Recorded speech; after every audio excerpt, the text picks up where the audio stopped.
Assalamualaikum warahmatullahi wabarakatuh. Terima kasih sudah mampir kembali ke channel Ozrama Fitri. Di video kali ini teman-teman kita akan membahas tentang soal observasi diri sendiri P3K Guru 2023. Stay tune ya, mari kita belajar.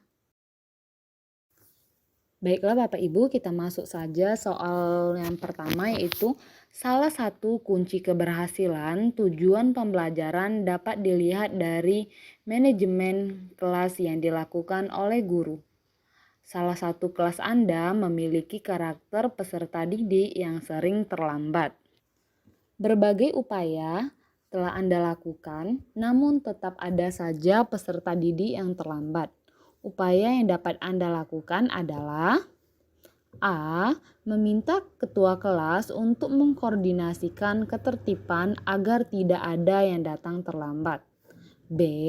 Membuat kesepakatan bersama peserta didik dan meletakkannya di depan kelas. C. Memberikan konsekuensi kepada peserta didik yang datang terlambat. D. Tidak bosan mengingatkan peserta didik agar tidak datang terlambat. Nah, Bapak Ibu, untuk soal pertama kita ini apa kira-kira jawabannya? Baiklah Bapak Ibu, mari kita lakukan pembahasan. Di sini dikatakan salah satu kunci keberhasilan tujuan pembelajaran dapat dilihat dari manajemen kelas yang dilakukan oleh guru. Tetapi ada salah satu peserta didik yang karakternya sering terlambat. Upaya apa yang harus kita lakukan sebagai guru? Di sini ada A, meminta ketua kelas untuk mengkoordinasikan ketertiban agar tidak ada yang datang terlambat. Ini belum terlalu tepat ya. Kita hilangkan dulu untuk yang B-nya, jawaban yang paling bagus. C, memberikan konsekuensi kepada peserta didik yang datang terlambat. Ini juga belum terlalu tepat. D, tidak bosan mengingatkan peserta didik agar tidak datang terlambat. Ini juga bagus sebenarnya teman-teman, tapi kita lihat yang B dulu. B, membuat kesepakatan bersama peserta didik dan meletakkannya di depan kelas. Nah, ini dengan kita membuat kesepakatan dan membuatnya ada hukuman, jadi membuat dia lebih ada upaya untuk melakukan perubahan. Jadi jawabannya B ya teman-teman. Baiklah Bapak Ibu, kita masuk soal nomor 2. Anda adalah seorang guru yang baru saja memulai karir di sekolah.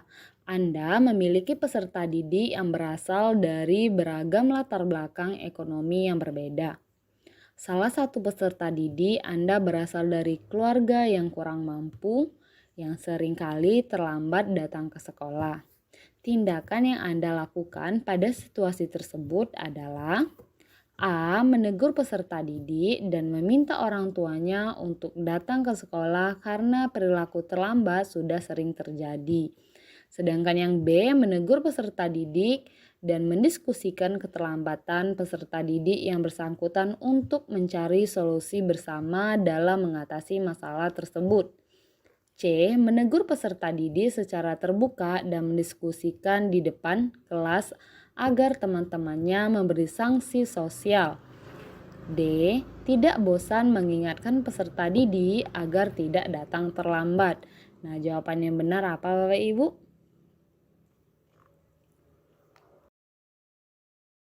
Baiklah, kita langsung bahas ya Bapak Ibu. Di sini dikatakan bahwa Anda memiliki peserta didik yang berasal dari latar belakang ekonomi yang berbeda. Ekonominya kurang mampu ya Bapak Ibu. Nah, di sini gimana tindakan kita sebagai guru melihat situasi tersebut? Yang pertama ada opsinya menegur peserta didik dan meminta orang tuanya untuk datang ke sekolah karena perilaku terlambat sudah sering terjadi. Oke, kita kunci dulu untuk jawaban nomor B. Kita langsung ke C, menegur peserta didik secara terbuka dan mendiskusikan di depan kelas agar teman-temannya memberikan sanksi sosial. Ini tidak terlalu bagus ya Bapak Ibu. D, tidak bosan mengingatkan peserta didik agar tidak datang terlambat. Oke, ini lumayan bagus jawabannya, tapi kita lihat dulu yang nih B.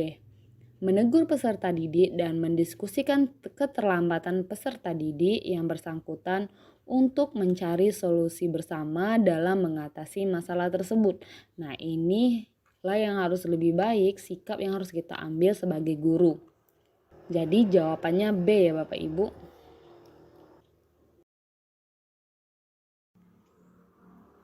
Soal nomor 3, sikap tegas yang harus dilakukan oleh guru.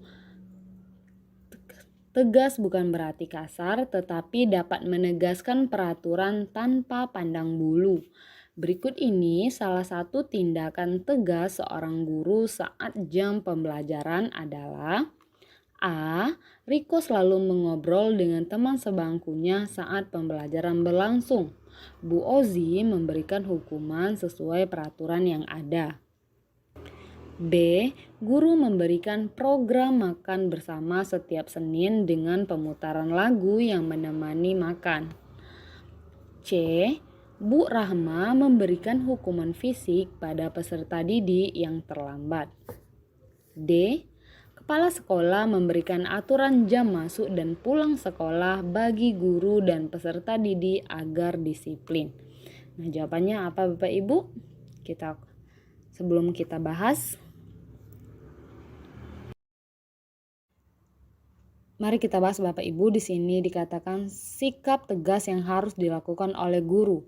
Tegas bukan berarti kasar, tidak pandang bulu dalam melakukan peraturan. Nah, gimana sikap kita jika menemukan hal tersebut? Untuk A-nya kita skip dulu ya Bapak Ibu. Kita lihat opsi yang B.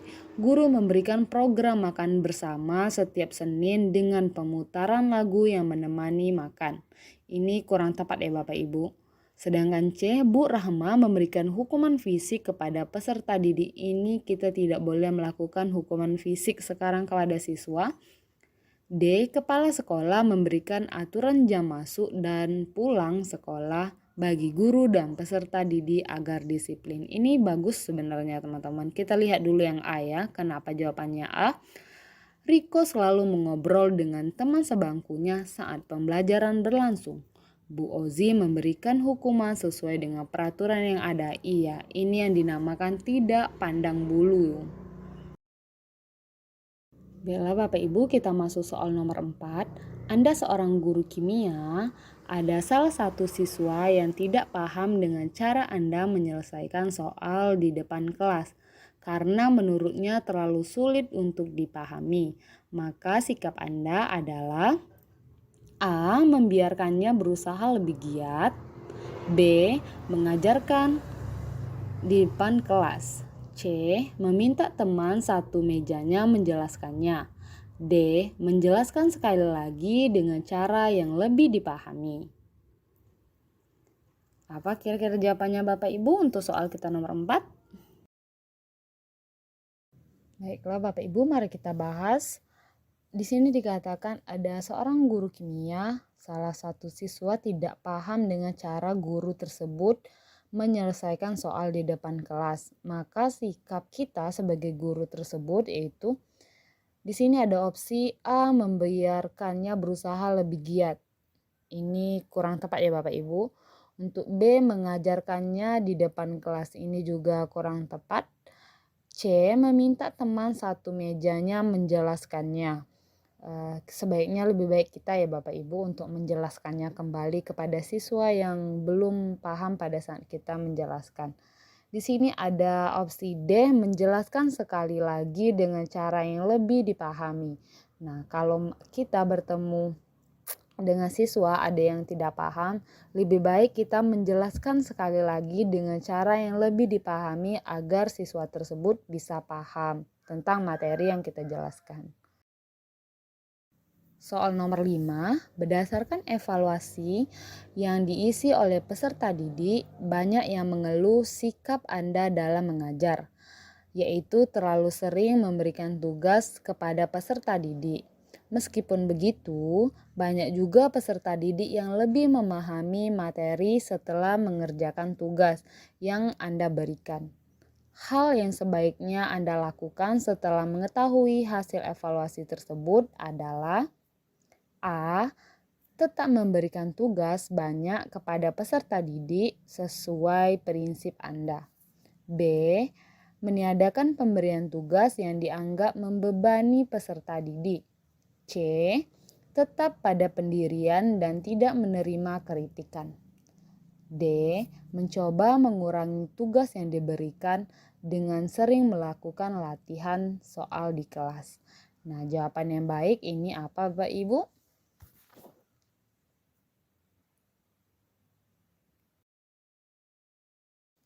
Baiklah Bapak Ibu, mari kita bahas. Di sini dikatakan kita memberikan evaluasi kepada peserta didik tentang kinerja kita dalam mengajar. Setelah didapatkan hasilnya, ternyata banyak siswa yang merasa terbebani dengan tugas yang kita berikan kepada mereka. Kita lihat opsinya, bagaimana tanggapan kita sebagai guru setelah mendapatkan hasil evaluasi tersebut. A. Tetap memberikan tugas banyak kepada peserta didik sesuai dengan prinsip Anda. Ini berarti kita tidak menerima kritikan ya Bapak Ibu. B. Meniadakan pemberian tugas yang dianggap membebani peserta didik. Kalau kita tidak memberikan tugas, anak menjadi lebih santai nantinya. C. Tetap pada pendirian dan tidak menerima kritikan. Nah, kita sebagai guru harus menerima kritikan untuk masa depan dan yang terbaik untuk siswa kita. Kita lihat soal yang jawaban yang D Bapak Ibu. Mencoba mengurangi tugas yang diberikan dan dengan sering melakukan latihan soal di kelas. Nah, ini yang benar ya Bapak Ibu. Jawabannya D. Soal nomor 6. Seorang siswa tidak mengumpulkan tugasnya dan memberikan alasan bahwa ia lupa. Tindakan yang paling tepat Anda lakukan jika hal seperti ini adalah A. Memberikan hukuman kepada siswa tersebut agar ia tidak mengulangi perilaku yang di lain waktu. B. Membantu siswa tersebut mengingatkan untuk mengumpulkan tugas dengan baik yang akan datang. C. Mengabaikan kejadian tersebut dan melanjutkan pembelajaran seperti biasa. D. Menelpon dan membuat surat panggilan agar orang tuanya bisa diberitahu agar bisa mengingatkan. Nah, jawaban yang tepat apa Bapak Ibu?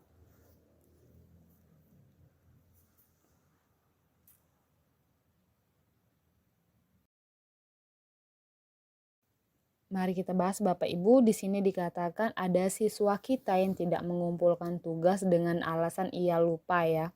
Di sini dia meminta gimana tindakan kita sebagai guru, apa yang harus kita lakukan. Opsi yang pertama kita lihat deh Bapak Ibu, memberikan hukuman kepada siswa tersebut agar ia tidak mengulangi perilaku yang di lain waktu. Iya, boleh? Tapi kita lihat lagi yang lain, yang B kita tinggalkan dulu ya. Yang C mengabaikan kejadian tersebut dan melanjutkan pembelajaran seperti biasa. Kalau kita mengabaikan akan terjadi berkelanjutan, mungkin bisa terjadi dengan siswa yang lain ya Bapak Ibu. Jadi ini tidak benar. D. Menelpon dan membuat surat panggilan agar orang tuanya bisa diberitahu agar bisa mengingatkan. Ini sebenarnya bagus tapi masih ada kesempatan kita sebagai guru untuk mengingatkan. Selanjutnya itu B. Membantu siswa tersebut mengingatkan untuk mengumpulkan tugas dengan baik di yang akan datang. Nah, ini tugas kita terlebih dahulu sebagai guru Bapak Ibu. Jadi jawabannya B. Soal nomor 7. Anda mendapatkan keluhan dari seorang siswa bahwa ia kesulitan memahami materi pembelajaran. Tindakan yang paling tepat yang harus Anda lakukan adalah A. Mengabaikan karena siswa belajar sesuai dengan pertumbuhannya. B. Mempersilahkan siswa tersebut mencari bantuan dengan teman sekelasnya. C. Mengabaikan kejadian tersebut dan melanjutkan pembelajaran seperti biasa. D. Mengulangi penjelasan materi dengan lebih jelas dan memberikan bantuan tambahan jika diperlukan. Jawaban yang benar apa Bapak Ibu?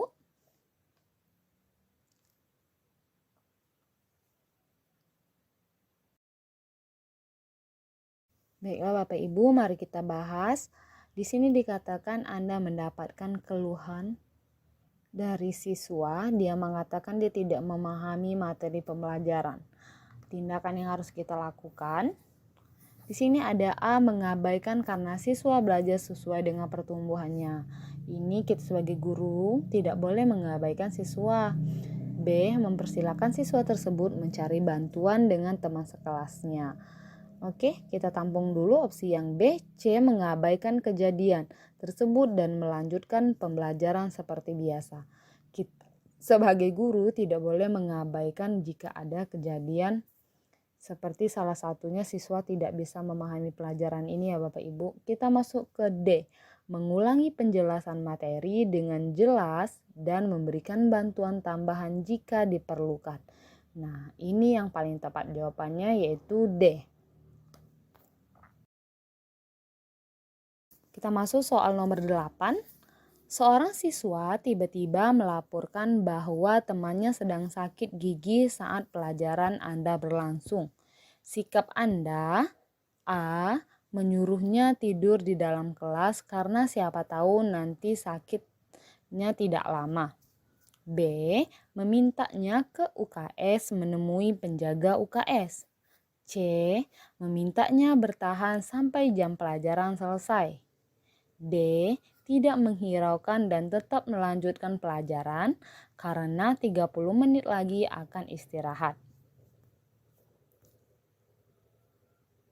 Jawabannya benar apa Bapak Ibu untuk soal kita nomor 8?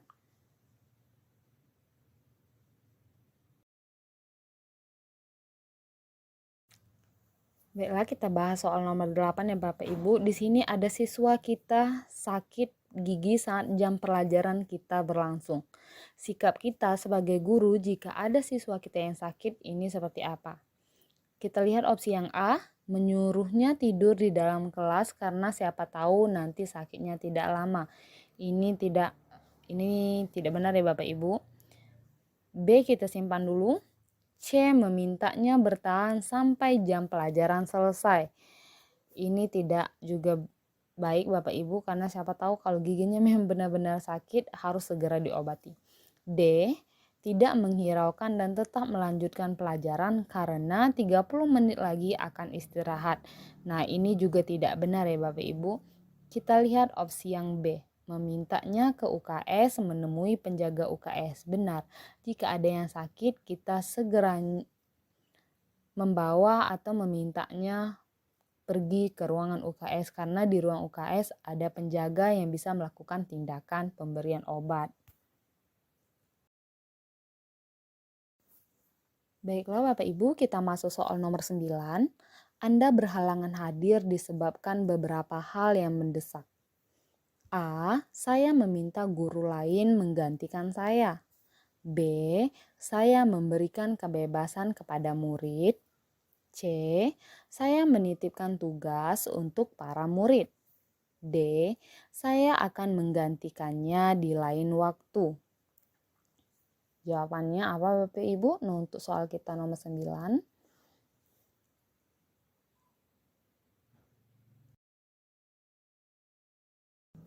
Baiklah Bapak Ibu, mari kita bahas untuk soal nomor 9. Di sini dikatakan kita berhalang hadir disebabkan ada beberapa hal mungkin yang mendesak. Kita lihat opsinya ya Bapak Ibu, apa yang harus kita lakukan. A, saya meminta guru lain menggantikan saya. Kita simpan ya Bapak Ibu. B, saya memberikan kebebasan kepada murid. Ini jangan sampai terjadi ya Bapak Ibu karena akan menyebabkan hal-hal buruk terjadi. C, kita simpan. D, saya akan menggantinya di lain waktu. Opsi ini kurang baik ya Bapak Ibu. Kita lihat opsi yang C terlebih dahulu. Saya menitipkan tugas untuk para murid. Ini jawaban yang tepat ya Bapak Ibu. Dengan kita menitipkan tugas kepada murid, setidaknya murid kita melakukan aktivitas di dalam ruangannya dan tidak ada hal-hal yang tidak mungkin terjadi di luar ruangan. Baiklah Bapak Ibu, kita masuk soal yang terakhir. Di sini ada guru yang berhalangan hadir. Anda adalah guru yang mengempu mata pelajaran yang sama. Sikap Anda adalah A, saya tidak menghiraukannya karena bukan jam saya. B. Saya menyampaikan tugas yang diberikan guru tersebut jika ada. C. Saya memberikan kebebasan kepada siswa jika mau istirahat di perpustakaan. D. Saya berinisiatif menggantikannya masuk ke kelas karena jam saya juga lagi kosong.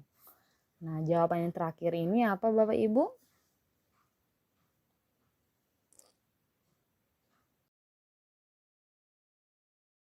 Mari kita bahas Bapak Ibu untuk soal nomor 10-nya. Di sini dikatakan ada guru yang berhalangan hadir. Kita atau Anda adalah guru yang mengempuh mata pelajaran yang sama dengan guru yang berhalangan hadir ini ya Bapak Ibu. Gimana sikap kita jika menemukan hal yang serupa? Kita lihat opsinya. A. Saya tidak menghiraukannya karena bukan jam saya. Ini kita berarti tidak ada kerjasama dan saling membantu ya Bapak Ibu. Jadi jawabannya salah. B. Saya menyampaikan tugas yang diberikan guru tersebut jika ada. Oke, kita tampung. Saya memberikan kebebasan kepada siswa jika mau istirahat di perpustakaan. Kurang tepat ya Bapak Ibu. Untuk yang D, saya berinisiatif menggantikannya masuk kelas karena jam saya juga lagi kosong. Nah, ini jawaban yang benar ya Bapak Ibu, D. Kita harus menggantikan apalagi jam kita sama dengan jam yang guru yang berhalangan hadir tersebut.